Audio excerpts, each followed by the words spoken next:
Hey guys, welcome back to my channel, and if this is your first time, you're welcome. My name is Shola Peters. Here we majorly focus on lifestyle, family, vlogs, food, and of course things that matter in the society. Feel free to join this family. I promise you will not regret it. Okay guys, I don't want to waste much of our time. I want this video as quick as possible. And the reason why I'm here today, I've been away for a very long time. I lost my dad. Yes, I lost my dad. That was traumatic. That was the feeling I cannot explain. I'm just trying to smile because I don't want to come over to the camera and start to cry. I want to try my best to, go back to this video and be happy I was strong.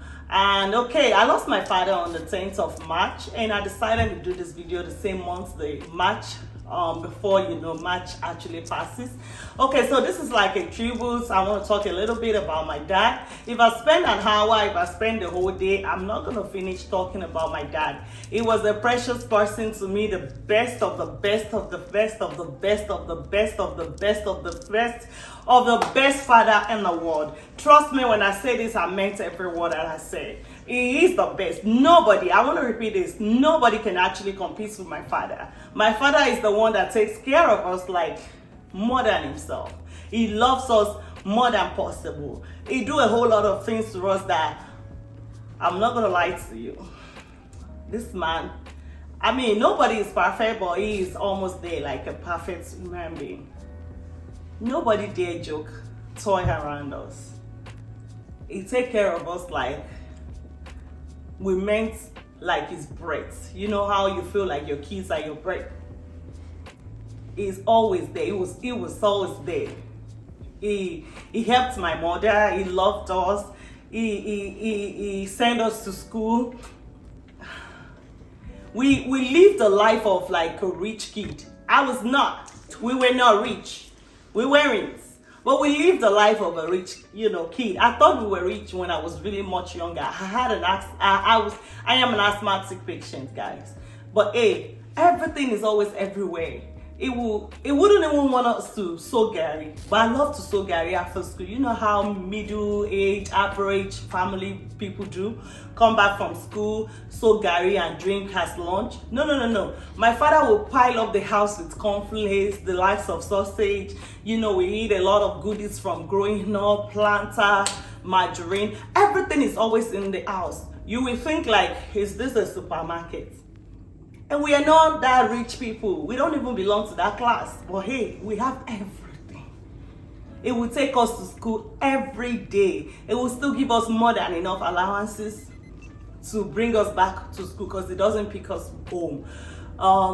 It will do a whole lot more. My dad, it was actually absolutely the best. My father, I remember where I grew up from. We always have issues of water.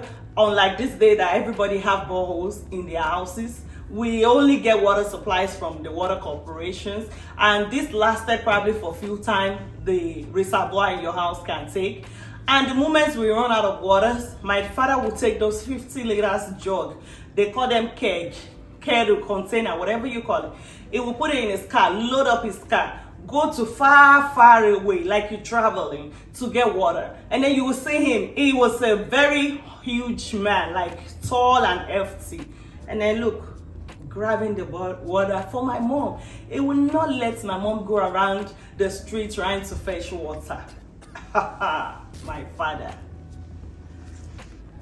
He can never come home from anywhere empty-handed. The moment my dad have a tom-tom, just one buttermint in his pocket, he would crack it to any amount of how many kids or everyone in the family and be giving us bits by bits from his mouth. When he's eating, he cannot even eat alone. He will cut meat pieces. You take. And then we'll still take to my mom is not that type of person. She always loves to do her things on her own. He will force my mother, take it. Give this to your mom. My mom will be like, what sort of people are this? And we were enjoying it. We love his company. We love his love. We love the feeling. Come on, my father. I cannot remember everything. It was always at every stages of my life there for us. He gave me this Bible many years ago, my very first time of leaving him, coming to America. And trust me, I am going to hold on to this Bible. I'm going to live with it till I'm very old. I pray I live longer than you, Dad. It was 82 years. And I'm going to pass it on to my kids. I never knew you were going to die this time, and I treasure this Bible already when you gave it to me. I'm going to treasure this Bible more than before. This is life. This is light. This is hope. This is joy. And I'm going to transfer this to my kids, I promise you. I was not prepared at all for his death. I was not, because my dad has a very good health. He has zero complications, like zero health issues, zero underlying issues. He had no problems. He had never had any attack. He had never had high blood pressure. He had never had diabetics. You know, those stuff that happens to other people, never. My dad still read his Bible without glasses. He never wear glasses. He never have blurry visions. He's always reading in the dark and the sunlight. In the daytime, when there was no lights, he can always use this lamp, candle lights. My dad still read Bibles. He still read newspaper, Daily Times. That's what they call it. Everything about him seems really perfect. I spoke to him few hours before his death. And it was okay. He told me he had eaten, he was hot, he needed to take a shower. It was okay, normal. I just want to say thank you, Dad. Up until his last minutes, my dad still make amala, cook soup. Even though we had a cook for him, he still do a lot of things by himself, you know. And I guess it is what it is. Guys, I've got the best of the best of the best of the best of the best of the best, the best and the best and the best and the best father in the world.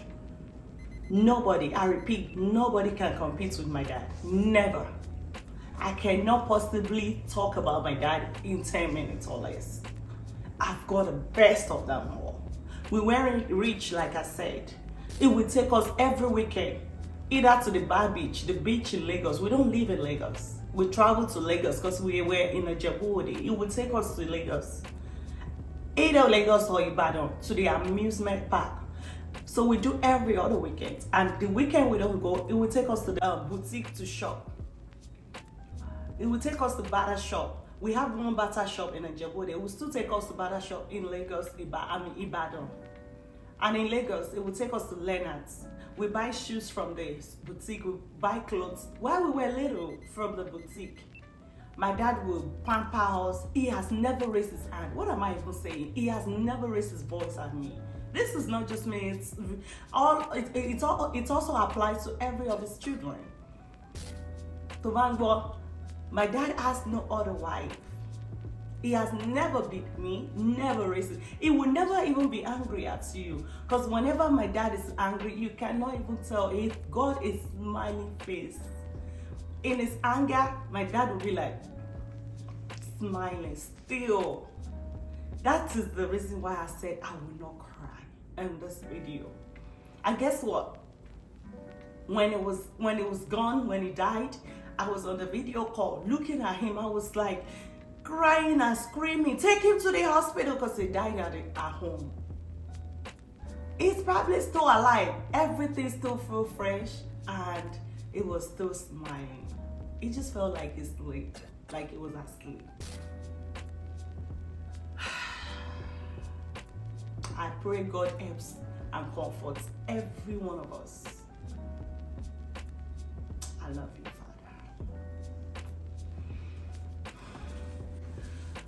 Dad, I had to cut off the camera to come back. I promised not to cry. But I want to say thank you to you, Daddy. Thank you for being my dad. Thank you for being there for me. Thank you for protecting me. Thank you for loving me. I told people around me, my husband is a witness. Nobody, I repeat, no one can love me the way you do. It is so difficult to me to use a past tense for you. But I love you. You know. I know you love me genuinely. I just want to say thank you for all those good memories. Thank you, Daddy, for loving us more than you love yourself. Thank you for placing us first. Thank you for being the father nobody can compete with. Thank you for being the parent. I lost my mother 18 years ago. My daddy never remarried. He stood by us. He watches us. He took care of us. Thank you for all that time of loneliness. Thank you for being our dad. Thank you especially for being my dad. We call him Daddy. I started to call you Dad, and everybody pick up. They started to call you the same, Daddy. You were too pleasant just to be referred to as a dad. So I had to add that me, meaning my dad. That's how I call you. Daddy Professor. I just say, Daddy too Loriki. Henry. I just say, Omonlawansin. Sunreo. Rest in peace, dear father. I said I'm not gonna cry, and I will not cry.